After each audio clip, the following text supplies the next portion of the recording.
सभी दोस्तों को नमस्कार। आप लोग कैसे हैं? बढ़िया होंगे। देखो दोस्तों, आज मैं आपको हिंदी का पाठ पढ़ाने जा रहा हूँ, जो ट्रिक बेस बताऊँगा, जो समास बताऊँगा। आज क्या बताऊँगा? समास की ट्रिक बताऊँगा आपको। हाँ लगेगा, हाँ आपने ट्रिक बताई है समास की, ठीक है ना। आज मैं ट्रिक बताने जा रहा हूँ, उससे पहले मैं मोटिवेशन। अगर जीवन में सफलता प्राप्त करनी है तो मेहनत पर विश्वास करें। किस्मत की आजमाइश तो जुए में होती है। कहने का मतलब है, अगर जीवन में सफलता प्राप्त करनी है तो मेहनत पर विश्वास करें। किस्मत की आजमाइश तो जुए में होती है। ठीक है ना। कहने का मतलब किस्मत बाद में, आगे मेहनत आगे करो, उसके बाद किस्मत तो उसके बाद है। जब हम मेहनत ही नहीं करेंगे तो किस्मत क्या करेगी उसमें। देखो, हमारे चैनल को सब्सक्राइब करें, लाइक करें, शेयर करें और बेल आइकन का चिन्ह दबा दें, ठीक है ना। तो आप लोग हमारी वीडियो को ज़्यादा से ज़्यादा लोगों तक पहुंचाएं, शेयर करें, तो उनको भी लाभ मिले इस चीज़ का, ठीक है ना। तो देखो, आज की क्लास है मोस्ट इम्पोर्टेंट है, ध्यान रखना। ट्रिक बताऊंगा मैं इसमें। तो चलते हैं हम लोग। समास कहते किसे हैं? सबसे मेन बात, समास कहते किसे हैं। यहाँ से भी क्वेश्चन पूछ लिया था कि समास वो किसे कहते हैं। समास की परिभाषा क्या है? अनेक पदों के को मिलाकर एक पद का निर्माण करना ही समास कहलाता है। समास सामान्य अर्थ है संक्षिप्तीकरण या संक्षेप में, ठीक है। जैसे राजा का भवन संक्षिप्त रूप है राजभवन, ठीक है ना, ये लिख दिया। तो कहने का मतलब समझ गए आप लोग। अतः हम कह सकते हैं कि दो स्वतंत्र पदों को जोड़ना समास, उन्हें अलग अलग करना विग्रह कहलाता है। दो पदों को जोड़ना उसे क्या कहेंगे? समास, ठीक है ना। आगे चलते हैं हम लोग। अब देखो, हिंदी में समास के 6 भेद होते हैं। कितने भेद होते हैं? 6। समास कितने प्रकार के होते हैं? 6 प्रकार। अव्ययीभाव समास, तत्पुरुष समास, कर्मधारय समास, द्विगु समास, द्वंद्व समास, द्विगु समास, बहुब्रीहि समास। बताने को तो मैं ट्रिक यहीं लिख दूंगा, इतने में भी ख़त्म कर सकता हूँ मैं ट्रिक को, लेकिन मैं आपको दोनों एक बेसिक भी बताऊंगा, बेसिक परिभाषा भी बताऊंगा जो होती है डेफिनेशन, और ट्रिक की पहचान, ट्रिक से पहचान करना भी बताऊंगा आपको। दोनों चीज़ साथ साथ बताऊंगा आपको। चलो हम लोग चलते हैं। देखो, अव्ययीभाव समास होता क्या है? देखो, ये तो इसमें पहला पद अव्ययीभाव उपसर्ग होता है। जिन शब्दों में आवृत्ति पाई जाती है उनमें भी अव्ययीभाव समास होता है। जिनमें आवृत्ति पाई जाती है उनमें भी अव्ययीभाव समास होता है। ये तो हो गई सिंपल। ट्रिक क्या होती है? ट्रिक देखो, ट्रिक होती है जिन शब्दों की प्रारंभ में उपसर्ग क्या जुड़ा हो? उपसर्ग जुड़े हों तो उन्हें क्या कहेंगे? जैसे अब देखो, यथा, प्रिय, प्रति, निर, आ, अन, वर, में आदि, जैसे ये शब्द जुड़े हों तो आपको पता होना चाहिए, है ना। तो आप लोग क्या कहेंगे? जैसे मैं आपसे कहना चाहूँ कम से कम, देखो क्या कह सकते हैं हम लोग इनमें, हम मतलब प्रतिदिन, ठीक है ना। अन, है ना। यथाशक्ति, यथा आगे जुड़ जाएगा, यथा शक्ति, ठीक है ना। यथाशक्ति ये भी तो आ जाएगा, इसमें ये जुड़ेगा। आगे जो शब्द जुड़ेगा उसे क्या कहेंगे? ध्यान रखना है आपको। तो वो क्या होंगे? हमारे अव्ययीभाव समास होंगे। जैसे हम कह सकते हैं भरपेट, भर पेट, तो भर आगे जुड़ गया, पेट बाद की बात है। आ जन्म, देखो आ जन्म, तो आ लग गया ना आगे, तो क्या हो गया? उपसर्ग हो गया। तो ऐसे ही हम देख लेंगे इनको, ठीक है ना। आगे चलते हैं अब हम लोग। दूसरी देखो। अब तत्पुरुष समास, तत्पुरुष समास की एक तो ये डेफिनेशन है, ठीक है। दोनों के बीच में क्या छुपा होता है? कारक चिन्ह। जैसे देखो, समास को अलग अलग करने पर बीच में कारक का, की, को के लिए पर से निकले, तो ये ध्यान रखना, ये सब कारक चिन्ह है। क्या है? कारक चिन्ह। कारक मैं अभी बताऊंगा आपको। तो क्या है इनमें, क्या आएंगे? तत्पुरुष समास में कारक चिन्ह, ध्यान रखना, ठीक है ना। अब हम लोग करते हैं कि कारक चिन्ह होते क्या, मैंने बात, ठीक है ना, ठीक है ना। कर्म, कर्म में क्या है? कर्ता ने, कहते नहीं, कर्ता, कर्ता ने, कर्ता ने कर्म को, ने शब्द आ जाए तो समझ लेना वो कर्ता। कर्म, कर्म को, कर्म को, कर्ता कर्म, एक दो, कर्म को जिनमें को शब्द जोड़े, जैसे मुंह, इसकी पहचान क्या है? इसकी पहचान है को शब्द बीच में आए। क्या है? को शब्द। ये पहचान, मुंह, मुंह को, मुंह को तोड़ने वाला, ठीक है ना, मुंह को तोड़ने वाला, है ना।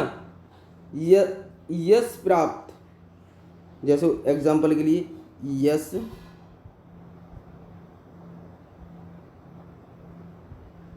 प्राप्त, यश को प्राप्त करने वाला, क्या हो जाएगा?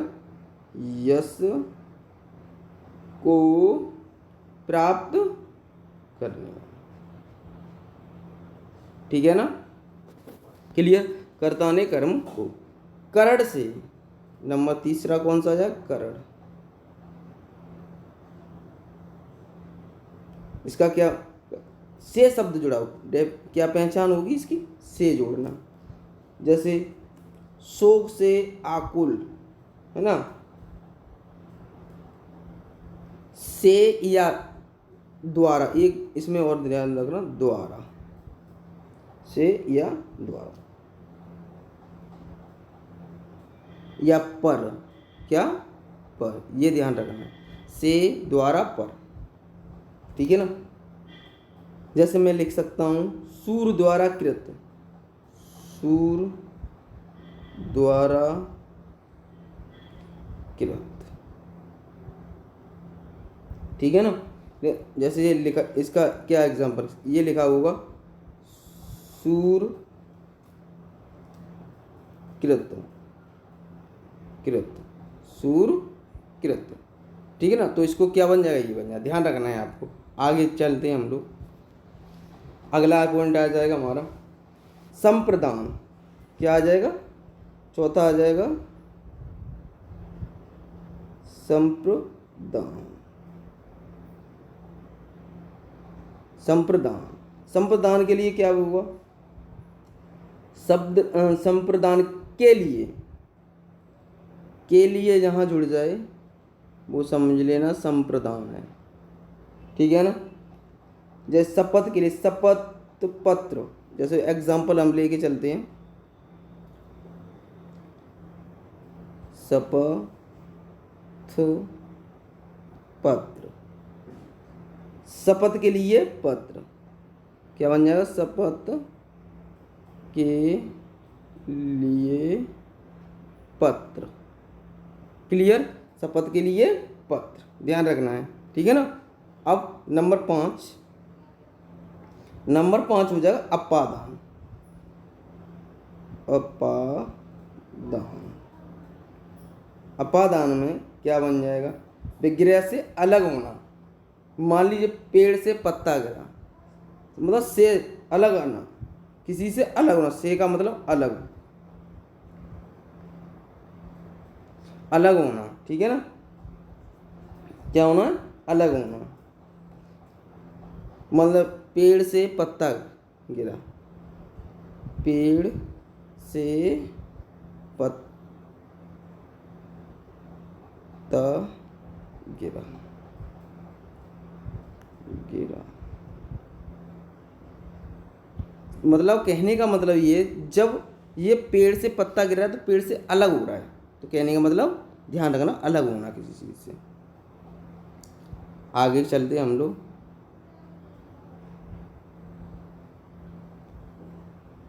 अब देखो, अपादान हो गया, संबंध। अगला कौन सा आ जाएगा? संबंध, छठवां।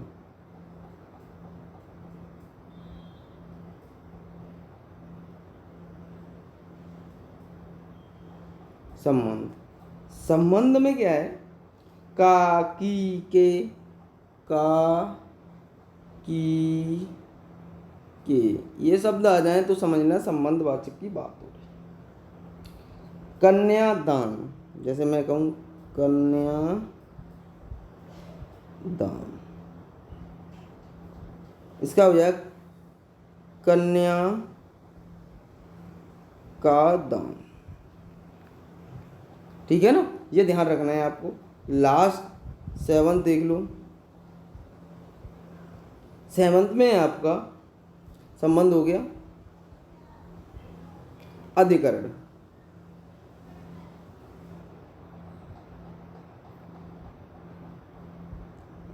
अधिकरण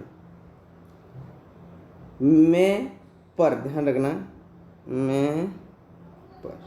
ठीक है ना, ये शब्द होंगे इसमें, ध्यान रखना है। ठीक है ना। ग्रामवास, अब एग्जाम्पल लेके चल रहे हैं इसका। ग्राम वास, ग्राम वास में क्या हो जाएगा? ग्राम में वास, ग्राम में वास। क्लियर? अब ये मैंने आपको सभी बता दिए। ठीक है ना, 6 ये भेद मैंने आपको बता दिए सब।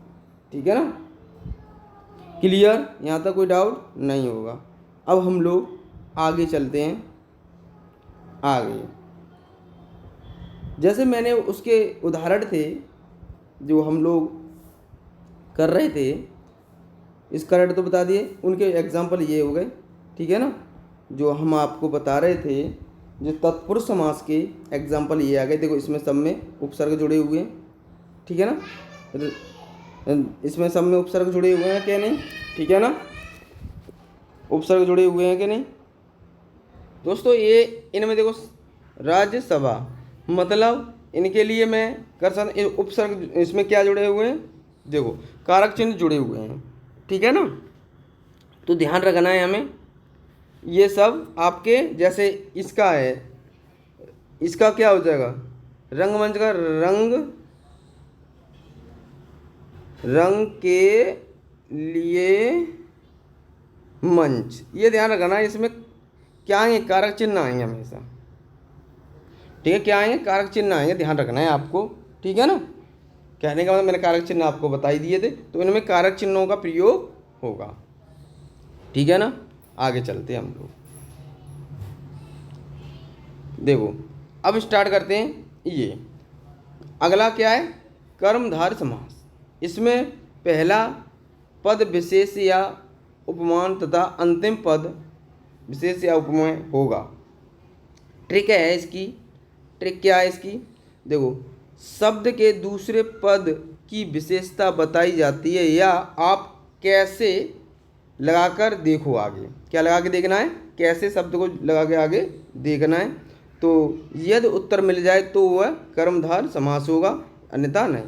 अब जैसे एग्जाम्पल के लिए मृग नयन, तो अब इसमें दूसरा पद नयन है। ठीक है ना, अब इसमें कैसे लगाएं? देखो लगा के कैसे शब्द लगाएंगे। नयन कैसे हैं? मृग के समान। नय हमने पीछे दूसरे पद में हमने क्या लगा लिया? नयन कैसे हैं, है ना। ये शब्द कैसे लगा के देखना है आपको। ठीक है ना, क्लियर? इसकी ये ट्रिक है, आप कैसे लगाएं आगे। ठीक है ना, देखो जैसे अब देखो इसमें हम आपको बता ही रखा है हमने आपको।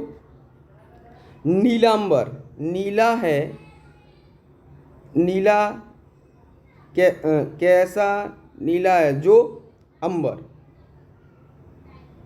नीला कैसा है जो अंबर, नीला कैसा है वो कैसा है अंबर, या अंबर कैसा है, जैसे हमने लगा दें कैसा अंबर है, तो आप क्या बताओगे नीला है, ठीक है ना। महात्मा, महान है जो आत्मा, मतलब दूसरे शब्द को जोड़ रहा होगा, ठीक है ना। जो शब्द जुड़ जाए है ना, विद्यारूपी, है ना, जो शब्द इस ये भी रख सकते हैं आप, है ना, ध्यान रखना है आपको।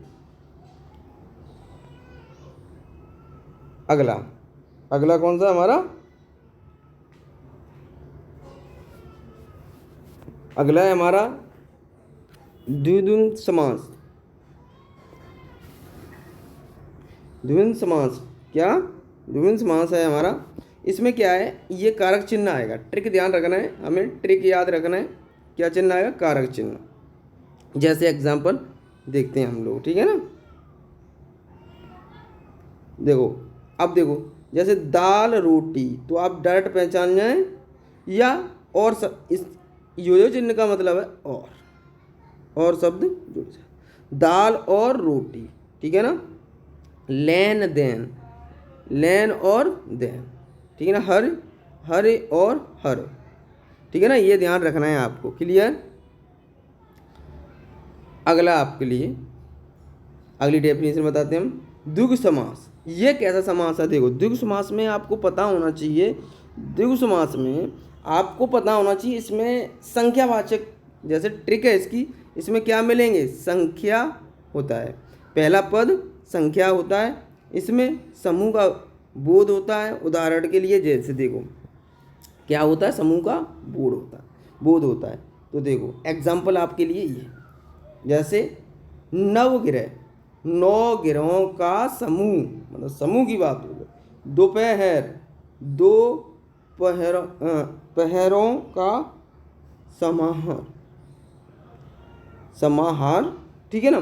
तो 2 जुड़ गया आगे, 9 जुड़ गया, 9 हो गया, मतलब कहने का मतलब संख्या जुड़ रहा होगा, ठीक है ना। क्या कहलाए, द्विगु समास कहलाए, ठीक है ना। अगला देखते हैं हम लोग, अगला है बहुब्रीहि समास। ट्रिक क्या है इसकी, ट्रिक है इसमें क्या है, देवताओं के नाम, क्या इसमें क्या है, बहुब्रीहि समास में देवताओं के नाम, क्या किसके नाम होंगे, देवर या देवता के, ठीक है ना, देवताओं के नाम, ठीक है ना। ये ध्यान रखना है आपको। पर्यायवाची शब्द होंगे, शब्द के लिए एक शब्द आता है, जैसे देखो एग्जाम्पल, इसमें क्या है, देवताओं के नाम होंगे ज़्यादातर। देखो, अब देखो जैसे आ गया देवता का नाम, इनका बीड़ा है जिनके वाणी में, वो कौन सी है, सरस्वती माँ। भाई बीड़ा किसके हाथ में, सरस्वती माँ के। ये पर्यायवाची शब्द है कि नहीं। अनंग, न बिना अंग का है जो कामदेव, ठीक है ना। ये ध्यान रखना है, जिनमें हम किन की बात करेंगे, देवी देवताओं की बात करेंगे, ठीक है ना। आज के लिए इतना ही। अगले हम इसमें पार्ट पढ़ाएंगे, जो हम आपको अगला चैप्टर होगा हमारा, वो भी ट्रिक से ही पढ़ाएंगे हम आपको, ठीक है ना। हिंदी आपकी ग्रामर है, वो हम ट्रिक से ही कराएंगे आपको पूरी, ठीक है ना। आज के लिए इतना ही। जय हिंद, जय भारत। हमारी वीडियो को शेयर करें ज़्यादा लोगों तक, ठीक है ना, उनको भी बेनिफिट हो।